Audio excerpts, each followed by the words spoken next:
लखी पूजा के बाद गुरुवार को असमवासी काती बिहू मनाएंगे। परंपरा के मुताबिक काती बिहू के मौके पर लोग दिया जलाते हुए सभी की मंगल कामना करते हैं और साथ ही अच्छी फसल के लिए प्रार्थना करते हैं। इसी दिन माजुली के आवनियाती सत्र में 21 जोड़े आकाशदीप जलाकर परंपरा का पालन किया जाएगा।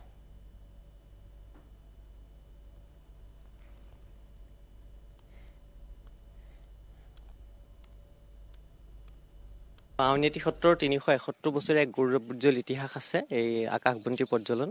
আৰু আচলতে আমাৰ আউনীআটী সত্ৰৰ যি আকাশবন্তি প্ৰজ্বলনৰ এক পৰম্পৰা, এক ইতিহাস, গৌৰৱোজ্জ্বল ইতিহাস, এই ইতিহাসত যদি আমি পম খেদিবলৈ চোৱা যায়, যাতে প্ৰহ্লাদে যিদৰে ভক্তিৰ মাধ্যমেৰে 21 পুৰুষ উদ্ধাৰ কৰিছিলে, সেই পৰম্পৰাকে অনুসৰণ কৰি আউনীআটী সত্ৰই যাতে সমগ্ৰ বিশ্বৰ মানৱ সমাজৰ কল্যাণ সাধন কৰিব পৰা যায়, তাৰ কাৰণে বন্তি প্ৰজ্বলন কৰে।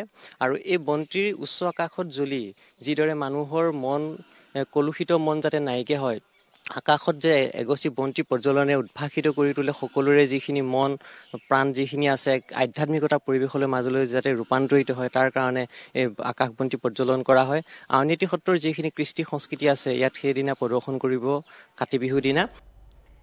इधर काती बिहू और दीपावली को लेकर मिट्टी के दिए तैयार किए जा रहे हैं। दक्षिण कामरूप के पलाशबाड़ी क्षेत्र के नाहिरा राजापुखुरी गांव में इन दिनों महिलाएं तरह तरह के खूबसूरत मिट्टी के दियों को आकार दे रही है।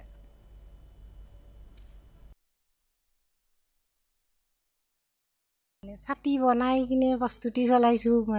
ছাতিটোৰ কাৰণে আমাৰ পৰিয়ালটো চলিব লাগিব, সেইকাৰণে পৰিয়ালটো সেয়ে জীৱিকা, আৰু আমাৰ বেলেগ জীৱিকা নাই। আপোনালোকৰ একমাত্ৰ জীৱিকা আমাৰ পৰিয়ালবিলাক, কুমাৰবিলাকৰ। সেয়ে ছাতিক লৈয়ে জীৱন, আৰু ল'ৰা ছোৱালী সেনেকৈ চলি আছোঁ। আৰু এই মাটিটো আচলতে ক'ৰ পৰা আনে? তোৰ বিলদৰাৰ পৰা আনো, ৰামপুৰ বিলদৰা বুলি কয়, তাৰ পৰা আনো। মাটিটো এভেইলেবল পায়নে? এভেইলেবল পায়, আৰু নিজৰ মাটি আছে, নিজৰ বেলেগৰ মাটি আছে, তাৰ পৰা কিনিও আনো। হয়। আৰু এই যে আপুনি চাকি বনাইছে, অকল চাকিক বাদেও আপুনি মাটিৰ বিভিন্ন ধৰণৰ পাত্ৰ বাচন বৰ্তন আপুনি বনায়, কওকচোন বাৰু দীপান্বিতা। আৰু যিহেতুকে কাতি বিহু আহিছে, আপুনি কিমান চাকি বনাইছে এতিয়া? এতিয়া মোটামুটি 1,20,000 মান বনাইছোঁ। চাকি ফুলা চাকি হওক, পিলেন চাকি হওক। গোটেই বিক্ৰী হ'বনে? গোটেই বিক্ৰী হ'ব, উচিত মূল্য নাপাওঁ, তথাপিও বিক্ৰী কৰি আহিব লাগিব বানাইছোঁ এতিয়া। আপুনি চাকি বনাই আপুনি চলিব পাৰিনে? পৰিয়ালটো চলিব পাৰিনে? পাৰি মানে, আৰু সৰু পৰিয়াল এটা পাৰি, কিন্তু লাখবিলাকত চলিব নোৱাৰি। এনেই আৰু পেটে ভাতে খাই থাকিব পাৰি।